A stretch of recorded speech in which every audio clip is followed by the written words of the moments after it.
Hi, this is Ed Sanderson, CEO of Research Total College Solution, and this is the third installment on student loans. In the previous installment, we talked about the student side of it and what was available from the federal government. We talked about, in the second episode, what we would do if you're a parent and the options you have.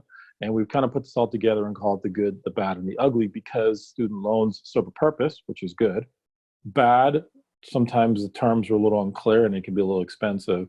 And the ugly part is the actual cost when you calculate it out. So I thought today what we could do is spend just a few minutes going through the math on it so you can see that a small payment at the beginning does not always mean an affordable payment at the end. So let me put the whiteboard up and we can show you what we're talking about.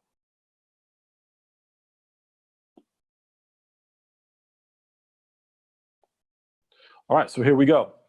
Let's use an example that says a family needs for the first year of college $20,000.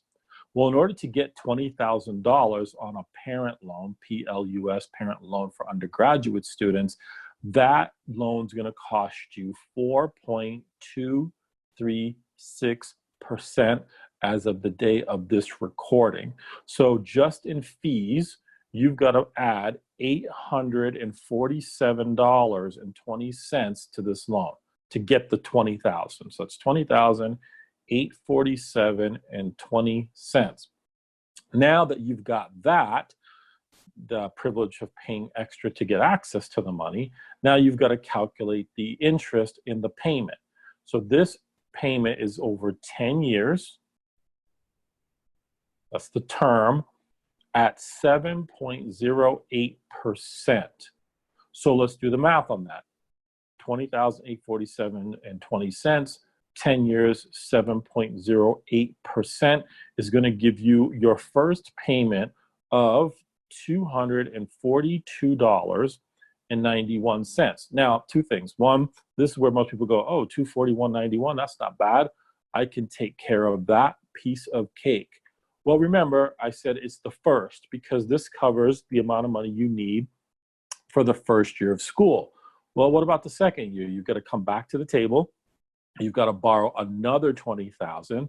There are fees on that, and now your payment is $485.82 because you have to add this first payment to the next payment. Some folks might go, oh, that's not too bad. It's about lease payment on a car or a small car payment. Yeah, no problem. I get it. How about the third year? Your son or daughter is a junior. We've got to add another $242.91 because we've got to borrow another $20,847.20. That payment is $728.73. Well, that might start to get you thinking, man, this payment is getting a little high. Sure, it is. And this is the point of this exercise. Let's get to that senior year, the fourth year. We need another $20,847.20, which means we've got to add another $242.91. That's going to get us to $971.64. That's almost $1,000 a month. So you've got payment for the first year, second year, third year, fourth year, all stacking on top of each other. Now you're at a payment of almost $1,000 a month. And if there's a fifth year, you're well over $1,000 a month. And that's at $20,000.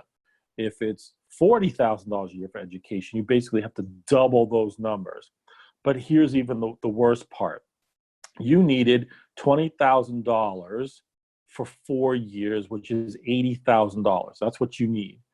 The repayment on this, if you pay through the 10-year term on each one of those loans, you're going to borrow $80,000 for school. That's what you needed. Well, with interest and fees, that is more like $116,596. So everything said and done, you're going to pay $36,596 in interest and fees over the course of those loans. So in the last video, I said some parents look at all their options and it creates leverage. Well, this is a lifestyle leverage question. So if you want to borrow that money and you can make those payments, great. Well, now you know why. When we get to about year 3, some of the parents come back to me and say, I can't take this anymore.